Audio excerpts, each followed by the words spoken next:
Good morning to all. Respected President, our incoming President Abul Hassan sir, our galaxy of past presidents, and National President Dr. Vijay Kumar sir, Dr. Jailal sir, Prakasham sir, and to all the former presidents, and to our Dean Dr. Ramesh from the National Headquarters, Ravi Kumar sir. Sir, Ashokan sir, extend a warm welcome, sir. I just Ashokan sir has come.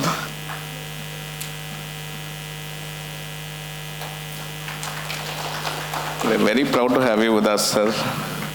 We thank you for accepting the invite to be with us today.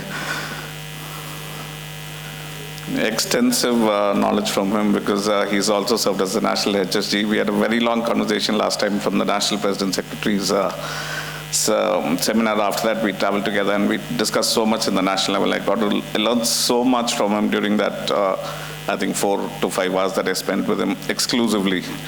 So thank you, sir, for being with us. And to my dear President, Secretaries, and leaders, we thank you all for participating in There are a lot of registrations, but looking forward to them joining us in a short while. So I just wanted to update on what the state branch is about and what we've done, what are the schemes and our pet projects for this year. Our President has already said.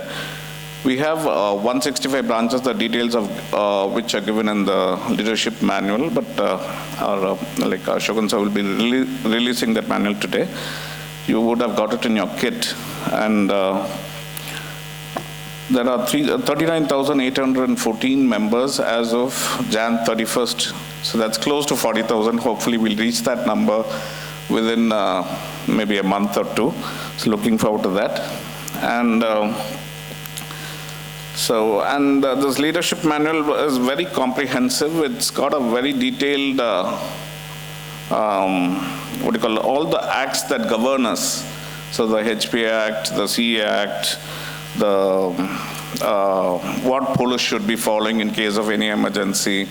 And all those acts are covered in this, the fire safety norms that we should be following, the latest ones, the 2022, which was issued last year.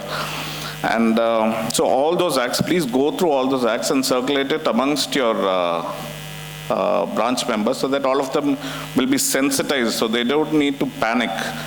And the first thing that's very important in a branch is forming a crisis committee because apart from all the social activities that all of us can indulge in through either Rotary Lions or whatever association that, and even what IMA does, we need to be united to face the onslaught on a profession which is happening right now in all levels. I think most of you would have faced enough and more complaints in your local fire safety officer then the labor officer there's almost every Tom, Dick and Harry, because we are governed by each Public Buildings Act. Sanitary inspector will come in and ask you for your sanitary certificate, and so many, like even a OP is governed by the CA Act and they have the right to close it, that CA Act. The CA Act initially was welcomed by IMA and it was initially formed by IMA, but a clause in that act alone gives them the power, which was inserted at the last stage after it went into the law committee.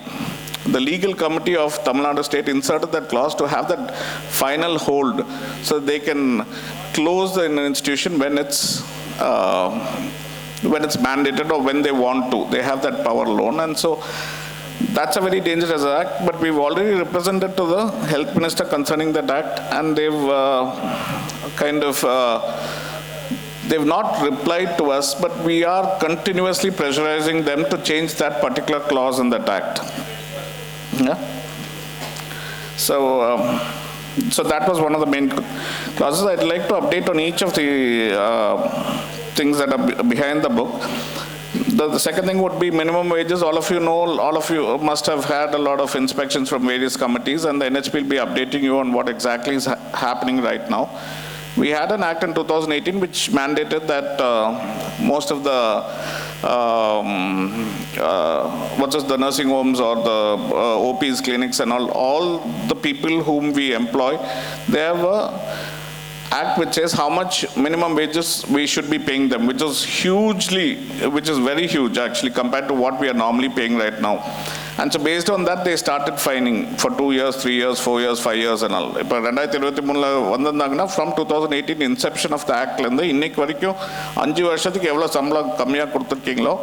have to pay that difference to that, and not to them, you'll have to give it to the court. So there are people who've been fined close to 1 crore of money even for a very small offense, because what difference over a period of 5 years,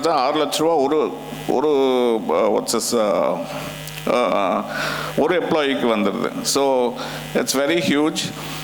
So after continuous representations, I think Dr. Karthik Prabhu, he got that act in 2019, which formed a committee. That committee, before they could come to a conclusion, time lapsed, COVID, and another committee formed last year which didn't have adequate representation from IMA, and now after continuous representations, a new committee formed under the Kundana last week that we received that letter, and we've given a representation from the state office and the NHP office to include 4 of us in that committee, the president, secretary, the NHP chairman and the secretary, so that we'll, because it's going to be a very tough negotiating table. You know how the trade unions from the left, from the all the trade unions, you know how tough they can react. And anyway, we'll be adequately represented and looking forward to a favorable response from the government and before the end of 3 months, hopefully.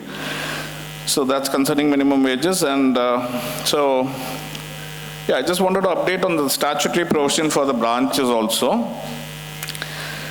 First thing, every state, every branch needs to have a separate constitution, separate registered society preferably. And that should be sent to the state, followed to the national. It should be sent to the national, passed in the CWC, and that's how you get your own constitution, which is approved. Our constitution was sent last, we had a new constitution from the state, we've sent it to the CWC, and it was passed in last December. So, the similar thing, you'll have to register yourselves. So there are 165 branches, each of them, even however small they be, at least they should register a trust. The common minimum program, the common minimum standards and common minimum stuff that needs to be included in that book will be given to you by the Constitutional Amendment Committee, which is under the process of constituting a branch level constitution, headed by Dr. L.V.K. Murthy sir and R.V.S. Surendran sir. Both of them are heading that. We've already had one meeting concerning that. We'll soon be having the second, and we'll circulate the constitution book for further corrections from the branch. We've received a lot of recommendations, which, if okayed, we'll incorporate that into the branch constitution levels, and we'll circulate it so that you can have a common constitution at the branch level.